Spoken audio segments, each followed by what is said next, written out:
Bismillahirrahmanirrahim. Assalamualaikum warahmatullahi wabarakatuh. Gimana kabarnya anakku sekalian?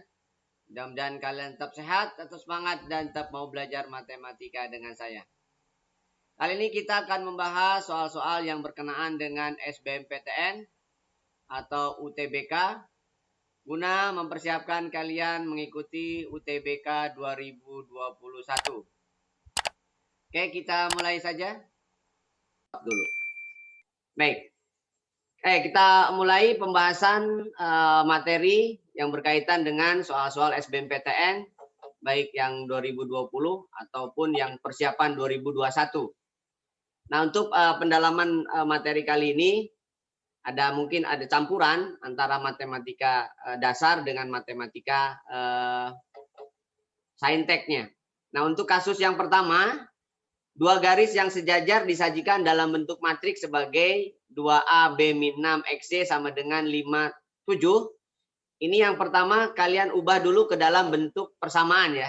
Jadi kalimatnya menjadi 2X ditambah AY sama dengan 5. Lalu yang kedua BX dikurangi 6Y sama dengan 7. Nah, yang perlu kalian ingat adalah bentuk formal dari sebuah bentuk umum, garis ya, AX plus BY plus C sama dengan 0. Maka dari kalimat ini kalian bisa menentukan gradiennya. Gradiennya adalah min A per B. Min koefisien X dibagi koefisien Y. Sudah terlihat di layar kalian? Sudah, Pak. Oke. Jadi gradiennya demikian. Nah, karena di sini dikatakan sejajar, sejajar berarti gradiennya sama antara garis pertama dengan garis kedua. Anggaplah garis pertama yang atas berarti gradiennya adalah min 2 per A. Lalu yang kedua yang bawah berarti gradiennya min B per min 6. Oke? Dengan demikian didapat pernyataan min 2A sama dengan B per 6. Nah, kali silang aja. Tinggal kali silang. Berarti min 2 kali 6 sama dengan A kali B. Nah, dengan demikian yang ditanyakan kan A kali B. Berarti A kali B adalah min 12. Jadi min 12 itu adalah hasil dari A kali B. Bisa diikuti? Bisa, Pak. Ya, jadi jawabannya adalah min 12.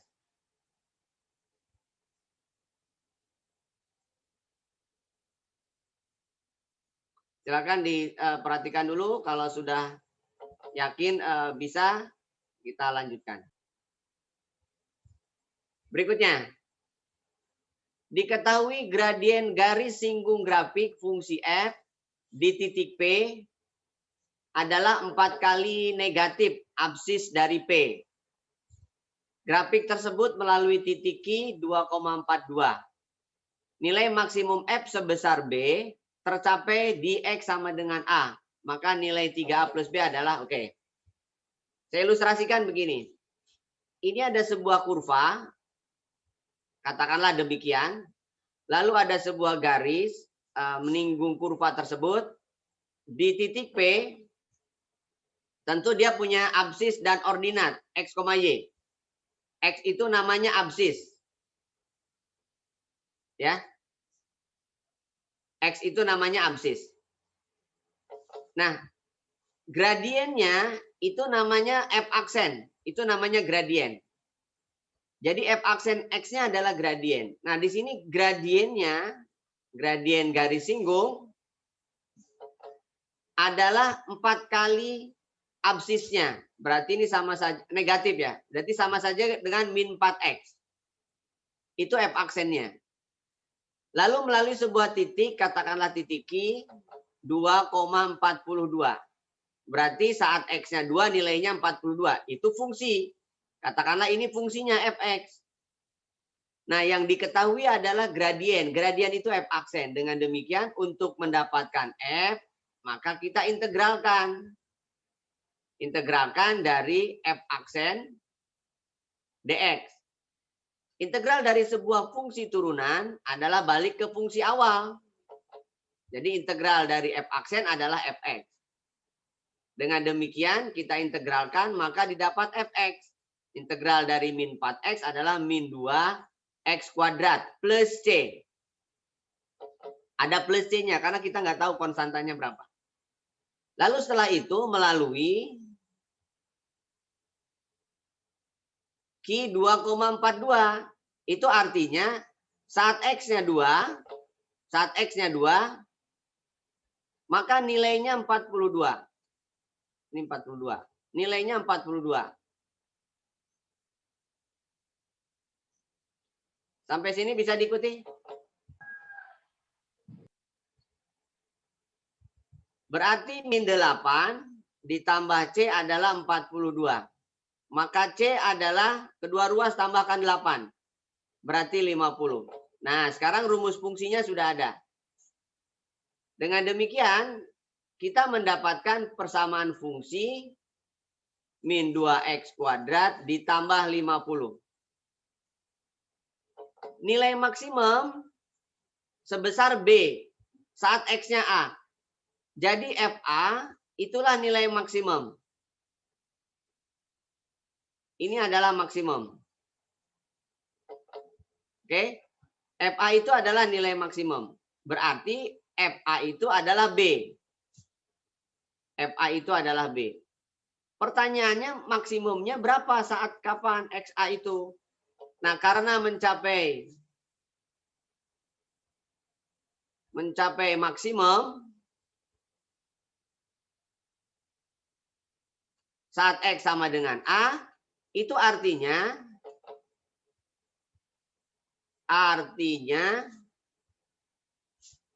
saat F aksennya 0. Maka kesimpulannya min 4X haruslah 0. Berarti X 0. Nah, 0 itulah saat maksimum. Berarti kesimpulannya A adalah 0. A adalah 0. Nah, dengan demikian, maka ke sini lagi. Berarti kesimpulannya saat A-nya 0, berarti nilai fungsinya adalah 50. Berarti nilainya adalah 50. Nah, B itulah maka 50. Karena dicapai saat X-nya A. A-nya dalam hal ini 0. Dengan demikian, yang ditanyakan adalah 3A ditambah B. Berarti 3 kali 0 ditambah 50. Maka nilainya adalah 50. Bisa dimengerti? Baik, kita lanjutkan. Contoh berikutnya. Ini contoh 3. Jika GX adalah integral FT dt untuk batas 0x, nah ini namanya integral tentu. Kalau integral tentu berarti hasil integralnya tidak perlu pakai C, pakai konstanta, nggak perlu. Nah, berarti kesimpulannya bahwa di sini FT itu sama saja dengan G aksen. G aksen ya. Dalam hal ini berarti G aksen X. Karena di sini integralnya adalah ini. Berarti kalau dia dalam X, ya berarti fx, bukan dalam t. Kalau dinyatakan dalam x. Nah, di sini fx itu menuliskan grafiknya kurang lebih demikian. Berarti ini adalah nilainya negatif, ini nilainya positif. Dengan demikian, karena G aksen itu adalah apa namanya fx, maka G aksen itu didapat saat x-nya 0, saat X-nya 2, saat X-nya 6. Itu adalah nilai-nilai G aksen. Berarti kalau kita tuliskan di sini 0, 2, 6. Lihat grafiknya, minus, positif, minus. Itu adalah kondisi G aksen. Nah, kalau lihat dari nilainya, nilai fungsinya, min, kenapa min? Karena kurvanya di bawah sumbu X. Plus karena di atas sumbu X. Min karena di bawah sumbu X. Nah, ini adalah kondisi dari G aksen. Nah, kalau dia negatif, Negatif itu artinya berarti turun. Turun, stasioner, naik, positif itu kan? Stasioner, turun. Nah, ini stasioner. Saat stasioner. Begitupun yang ini saat stasioner, begitupun yang ini saat stasioner. Kalau kondisinya turun, kemudian dia naik, itu minimum. Jadi saat X sama dengan 2, GX berarti maksimum.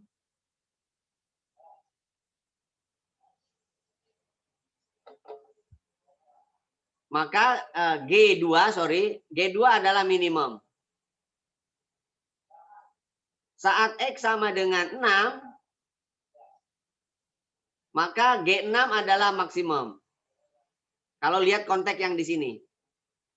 Nah, berarti dari pernyataan itu mana yang sesuai, yang benar? GX mencapai maksimum saat X-nya 2. Yang ini bukan ya. 2 minimum, salah. Maksimum 6. Nah, berarti saat maksimum adalah X-nya 6. Bisa diikuti? Ini soal latihan untuk SBMPTN 2021. Nah, kalian sudah bisa lihat modul yang saya bagikan.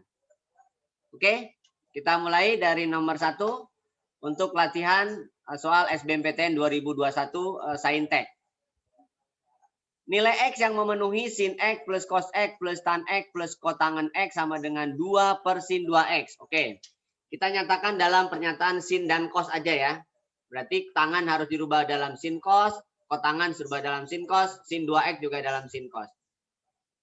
Nah, dari pernyataan ini kalian bisa nyatakan menjadi sin X ditambah cos X ditambah sinus per cos. Sin X per cos X untuk tangan. Sedangkan kotangan adalah cos per sin. Cos X per sin X. Sedangkan sin 2X jabarannya adalah 2 sin X cos X.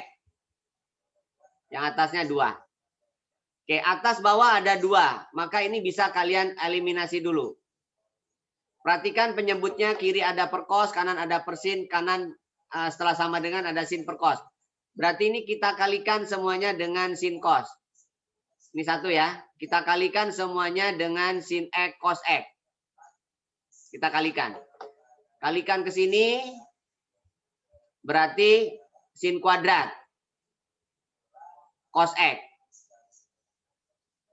Kalikan ke cos berarti sin X cos kuadrat X. Kemudian kalikan ke sin per cos berarti cosnya hilang kan ya. Menjadi sin kuadrat. Kalikan ke cos per sin, sinnya hilang. Berarti ditinggal cos kuadrat. Yang sebelah kanannya 1. Sampai sini bisa dimengerti? Bisa, Pak. Oke. Bisa, Pak. Kalian tahu berapa sin kuadrat plus cos kuadrat? 1. Oke, good. Jadi kita ubah dulu bahwa itu adalah 1. Ini tetap saya tuliskan. Ini sama dengan tambah 1 sama dengan 1. Berarti ini habis ya. Sama dengan 0. Lalu faktorkan. Ada sin kuadrat cos X, ada sin cos kuadrat X. Berarti sin X cos X-nya saya keluarkan. Yang sebelah kiri berarti sin X. Yang sebelah kanan berarti cos X. Sama dengan 0. Maka ada 2 nilai. Ada 3 nilai. Yang pertama adalah sin X sama dengan 0. Lalu yang kedua adalah cos X sama dengan 0. Lalu yang ketiga adalah sin X tambah cos X sama dengan 0. Ada 3 faktor ya. Sin X sama dengan 0, cos X sama dengan 0, sin plus cos X sama dengan 0. Kenapa? Karena hasilnya harus 0 kan? 0 kali sebuah bilangan tidak 0, 0. Sebuah bilangan tidak 0 kali 0, 0. Sebuah bilangan tidak 0 kali tidak 0 kali 0, 0 juga kan? Jadi ada 3 kemungkinan. Dan ketiga kemungkinan ini harus kalian tuliskan. Jangan sampai hanya salah satu aja. Nah, di sini berarti X-nya mulai dari 0, 180, dan seterusnya. kelipatan 360. Begitupun yang ini, berarti mulai 90 atau 270 ditambah dengan kelipatannya 360. Lalu yang ketiga, yang ini ubah dulu nih. Ya, ubah dulu menjadi sin X sama dengan min cos X aja. Kemudian kalian rubah menjadi tangan X sama dengan min 1. Kenapa tangan X? Kiri kanan bagi cos aja. Kiri bagi cos berarti tangan X, kiri bagi cos berarti min 1. Nah, X-nya itu adalah 135 di kuadran 1 atau 315 kan ya. Atau boleh juga kalian tuliskan X-nya adalah 135 ditambah K kali 180 karena dia tangan. Nah, berarti lihat opsinya yang mana yang ada di pilihan yang bersesuaian. Kalau atau berarti boleh salah satu. Boleh ini, boleh ini. Nah, lihat opsinya. Opsinya yang mendukung yang mana? Kalau dilihat dari koefisien pilihannya yang mendukung adalah yang C. Bisa dimengerti sampai sini?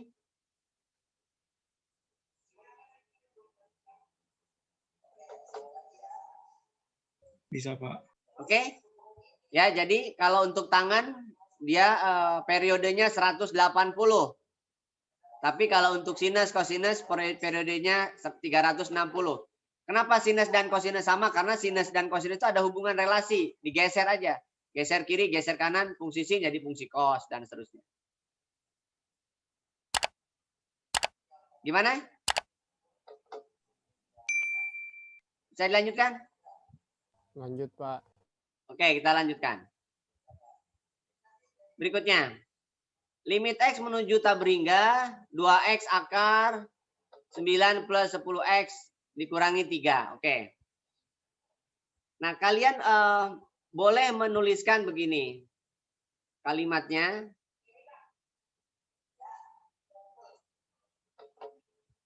Jadi kalimat limit ini kalian cara menuliskannya boleh mengubah menjadi, ini kan menjadi 4X kuadrat kan ya. Jadi yang 2X-nya bisa dirubah jadi demikian. Ini 9 ditambah 10 per X dikurangi 3.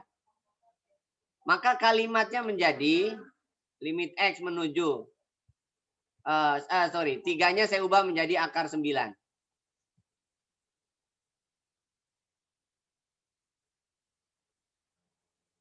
Oke, 3-nya saya ubah jadi akar 9. Maka kalimat limitnya sekarang berubah menjadi akar. Kalikan aja. Berarti kan 36 kan ya. X kuadrat ditambah 40X. Dikurang akar 36X kuadrat. Nah, kalau sudah kalimat ini, kalian ingat rumus bakunya. Rumus baku dari limit tabringga untuk bentuk AX kuadrat, akar ya, AX kuadrat plus BX plus C dikurangi akar PX kuadrat plus QX plus R. Keterangannya kalau A-nya sama dengan P, maka B min Q rumusnya kan per 2 akar A. Nah, karena ini sama, A-nya sama dengan P, berarti B min Q rumusnya kan. Berarti 40 dikurangi 0 per 2 akar A. Berarti 40 dibagi 36. Akar 36, 6 kali 2 berarti 12. Bagi 4, 10. Bagi 4, 3. Jadi jawabannya adalah 10 per 3. Bisa diikuti? Bisa, Pak. Pak, kalau kali akar 9 tambah 10. Oke. Kita lanjutkan. Garis 4X min 3Y sama dengan 10 menyinggung lingkaran X kuadrat plus Y kuadrat plus 6X min 2Y min 15 sama dengan 0 di titik. Oke. Kalau dia menyinggung atau tidak, sebenarnya kalian bisa gunakan dua konsep. Mau substitusi Atau pakai konsep begini. Logika dasarnya. Kalau ini ada sebuah lingkaran, kesinggung oleh sebuah garis, maka jari-jari itu adalah jarak pusat ke sebuah titik. Ini misalkan XY. Ini pusat. Oke? Gradiennya ini kan 4X min 3Y sama dengan 10. Gradiennya adalah min 4 per min 3. Atau 4 per 3 kan itu ya. Lalu gradien MAP. MAP itu kebalikannya kan. Berarti min 3 per 4. Gitu kan ya. Iya, Pak. Iya, Pak.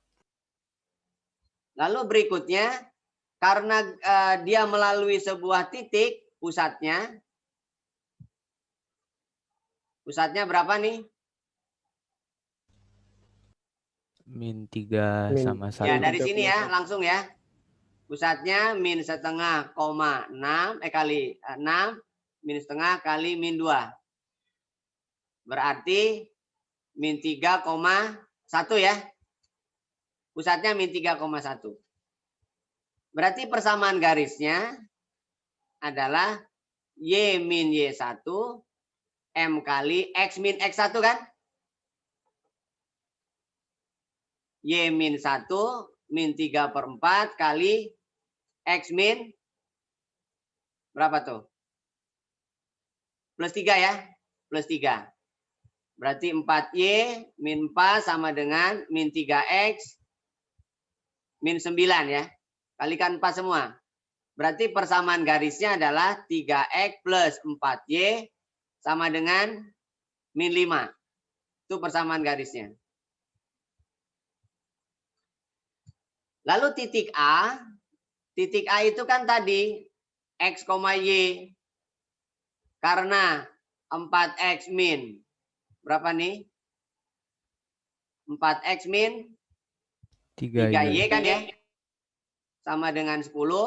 Maka kalian bisa menuliskan 4X adalah 3Y plus 10. Berarti X-nya adalah 3Y plus 10 per 4. Jadi titik A-nya adalah 3Y plus 10 per 4, Y. Lalu substitusikan ke sini. Karena dia melalui sebuah titik itu kan. Maka 3X melalui A. Berarti 3Y plus 10 per 4 ditambah 4Y kan ya. Sama dengan min 5 kan. Kalikan 4 semua berapa? 9Y plus 30 tambah 16Y kan ya. Sama dengan min 20. 25Y ini sama dengan min 50 kan ya. Berarti Y-nya min 2. Y-nya min 2 berarti X-nya dapat. Sama kayak tadi. 3 kali min 2 tambah 10 dibagi dibagi 4. Maka hasilnya adalah 1. Jadi kesimpulannya titik A adalah 1, min 2. Bisa dimengerti? Sekarang ke polinom. Bisa dilanjutkan? Bisa, Pak. Oke. Bila suku banyak X pangkat 4 min 2 X pangkat 3 plus 3 X kuadrat plus AX. Ini X-nya kecil maksudnya ya. Plus B. Dibagi X kuadrat min 4X plus 4 bersisa. Ini. Maka A berapa? Oke. Sekarang saya pakai cara yang pertama dulu. Nanti kalian tinggal pastikan bagaimana yang dibagi. Prinsip dasarnya gini. Sama dengan pembagi kali hasil tambah sisa. Itu prinsip dasar dalam menghitung aljabar atau dalam menghitung sebuah bilangan. Maka dibagi ini apa di sini? X pangkat 4 min 2X pangkat 3 plus 3X kuadrat plus AX plus B. Itu yang dibagi. Pembaginya apa? X kuadrat min 4X plus 4. Kali hasil bagi, nggak tahu, cuekin aja. Ditambah sisa 13X min 23. Sampai sini bisa dimengerti? Bisa, Pak. Bisa, Oke. Pak. Bisa, Pak. Sekarang kalian perhatikan ruas kiri dan ruas kanan. Ruas kiri di sini adalah X pangkat 4. Maka ini pun harus X pangkat 4. Maka logikanya X pangkat 4 akan terjadi apabila X kuadrat kali X kuadrat. Sampai sini ngerti? Ngerti, Pak. Ngerti, Pak. Oke. Lalu yang kedua, X pangkat 3. X pangkat 3 terjadi apabila min 4X kali X kuadrat. Dan X kuadrat kali sekian X. Pertanyaannya, sebelah kiri harus min 2. Sebelah kanan pun harus min 2. Tapi apa yang terjadi? Min 4X kali X kuadrat adalah min 4X pangkat 3. Berarti ini harus ditambahkan 2X. Sampai sini ngerti? Kenapa? Karena 2X akan dikalikan X pangkat 2. Jadi min 4X pangkat 3 ditambah 2X. Ditambah 2X pangkat 3, maka jadi min 2X pangkat 3. Sampai situ bisa diikuti? Bisa, Pak. Bisa? Bisa, Pak. Oke? Lalu yang terakhir. Yang terakhir adalah koefisien X pangkat 2. Koefisien X pangkat 2 akan terjadi apabila X kuadrat kali sekian kali sekian. Begitupun yang ini. 4 kali X kuadrat. Ini udah jadi. 4X kuadrat. Begitupun yang tengah ke yang tengah. Ini pun pasti ada kuadrat. Sekarang yang udah pasti dulu. 4X kuadrat dikurangi 8X kuadrat. Berapa kuadrat? 4X kuadrat dikurangi 8X kuadrat. Min 4X kan? Berarti ini harus ditambah 7. Biar jadi 3X kuadrat. Sampai sini bisa diikuti? Bisa, Pak. Halo? Nah, X pangkat 4 sudah sama. 2X pangkat 3 sudah sama. 3X kuadrat sudah sama. Tinggal yang tidak ada, tinggal yang X-nya. 4 kali 2X, 8X. 7 kali min 28, min 20. Berarti min 20X. Ditambah 28, ditambah 13X, min 23. Maka totalnya menjadi X pangkat 4, min 2X pangkat 3, plus 3X kuadrat, min 7X, plus 5. Berarti kesimpulannya ini A, ini B. Bisa diikuti? Maka A dikurangi B adalah min 7 kan? Ditambah 5. Jadi min 2. Bisa diikuti cara satu? Bisa, Pak. Nah, kalau nggak bisa cara satu, ya cara biasa aja. Kalian membagi dengan sebuah bilangan. Cara biasa gini. Dengan X kuadrat min 4X plus 4 kan? Pangkat 4 dulu. Berapa dibagi X kuadrat? Berarti kan X kuadrat kan? X pangkat 4 min 4X pangkat 3 kan? Plus 4X kuadrat. Kurangkan. Pangkat 4-nya habis, berarti tinggal 2X pangkat 3. Min X kuadrat. Plus AX plus B. Kurangkan lagi. Berarti 2X kan? 2X pangkat 3. Kemudian min 8X kuadrat. Plus 8X. Kurangkan kan? Ini 7X kuadrat. Bla bla bla ininya. Cuekin aja. Tambah 7 kan? Baru 7X kuadrat. Kemudian min 28X. Plus 28. Nah, yang ini kan udah pasti ada angkanya nih. Apa? A min 8E kan ya? Yang ini B. Berarti kesimpulannya yang terakhir itu A A plus 20X ditambah B min 28. Itu harus sama dengan 13X min 23. Itu artinya berarti A plus 20 sama dengan 13. Berarti kan A-nya min 7. Dan yang kedua, B min 28 harus min 23. Berarti kan B-nya 5. Bisa diikuti sampai sini? Sudah, kesananya sama. Bisa? Pak, itu bukannya A min B ya, jadi min 12. A min B. Di sini pertanyaannya, oh iya, A plus B ya? Iya. Ada nggak min 12? Oh, ada juga. No. Wah, salah. Kacau kalau salah. Berarti min 12. Ya, min 12. Ada lagi min 2-nya. Wah, udah capek-capek ngerjain, salah. Gondoknya lebih kencang dibanding nggak bisa ngerjain. Oke, jawabannya min 12. Ya, bagus koreksinya.